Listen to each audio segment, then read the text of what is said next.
গত 15ই সেপ্টেম্বর থেকে সারা দেশ জুড়ে ভোট চোর গদি চোর এই কর্মসূচিতে দেশব্যাপী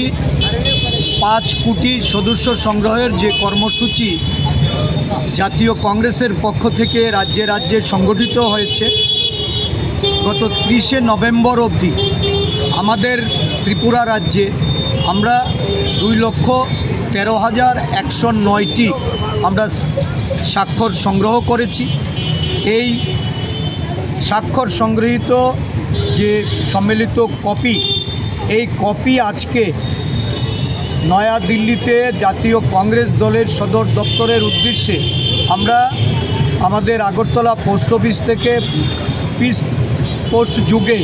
আমরা সেগুলি প্রেরণ করছি। আমাদের রাজ্যের দায়িত্বপ্রাপ্ত যে প্রভারী সপ্তগিরি উলাকাজি, আমাদের সাংসদ এবং আমাদের সেক্রেটারি ইনচার্জ ক্রিস্টোফার তিলকজি আমাদেরকে এই স্বাক্ষর সংগ্রহ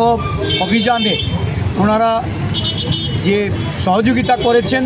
আমরা ধন্যবাদ জ্ঞাপন করছি। আমাদের রাজ্যের বিভিন্ন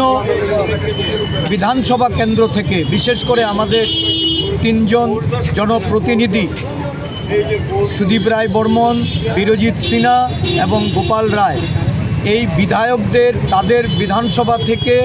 আমরা একটা ব্যাপক পরিমাণ হস্তাক্ষর সংগ্রহ করেছি।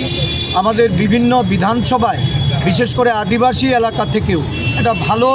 স্বাক্ষর সংগৃহীত হয়েছে। এই ভোট চোর গদি চোর এই যে কর্মসূচি সারা দেশব্যাপী আপনারা জানেন গণতন্ত্রকে দুর্বল করার এবং সংবিধানকে অমান্য করে যারা মানুষের গণতান্ত্রিক অধিকার হরণ করতে চাইছে এবং এসআইআর মাধ্যমে ভোটাধিকার হরণ করে নিয়ে যারা নির্বাচনে জয়ী হয়ে সরকার প্রতিষ্ঠা করতে নির্বাচন কমিশনকে তাদের পকেটস্থ করেছে, তাদের তোতা পাখির মতো ব্যবহার করে বিহারেও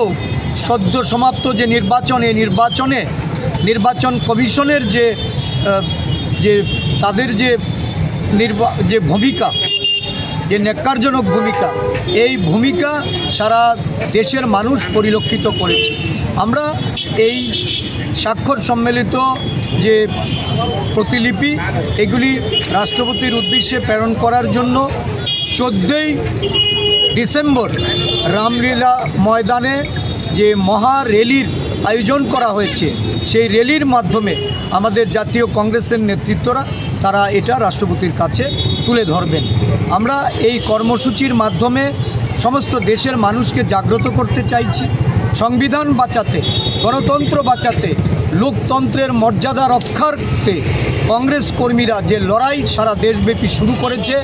মল্লিকার্জুন খার্গেজির নেতৃত্বে, রাহুল গান্ধীর নেতৃত্বে, একে আরও শক্তিশালী করতে দেশের সমগ্র অংশের মানুষকে এগিয়ে আসতে আমরা